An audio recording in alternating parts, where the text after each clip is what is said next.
Praise the lord. నిజమైన స్వరం Holi prayer home సంఘం వారి అనుదిన వాగ్దాన పరిచర్య. నా జనులు నా ఉపకారములను తెలుసుకొని తృప్తి నందుదురు. ఇర్మియా గ్రంథం 31వ అధ్యాయం 14వ వచనం.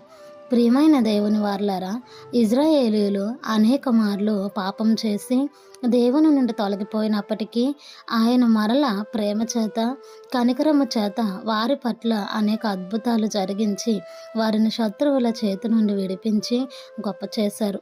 ఎన్నో మహోపకారముల చేత వారిని దేవుడు తృప్తిపరిచారు. అయితే ప్రియదైన జన్మ మన పట్ల కూడా దేవుడు ఇంతవరకు నడిపించి అనేక ఉపకారములు మన పట్ల జరిగించారు. వాటిని మనం తలపోసుకుంటూ తృప్తి పొందుకునేవారుగా ఉండాలి.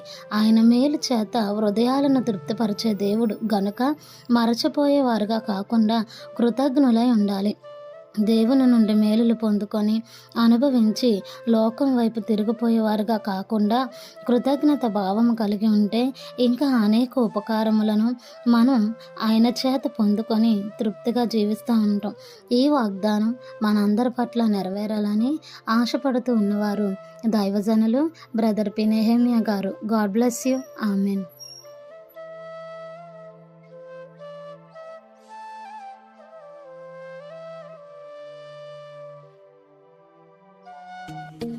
Hi friends, Holi prayer home Gajuwaka సంగమ వారు మాట్లాడిన విలువైన దేవుని సందేశములను మీరు వినటానికి మా యొక్క యూట్యూబ్ ఛానల్ హోలీ ప్రేయర్ హోమ్ను సబ్స్క్రైబ్ చేసుకొని పక్కనున్న బెల్ ఐకాన్ క్లిక్ చేయగలరు.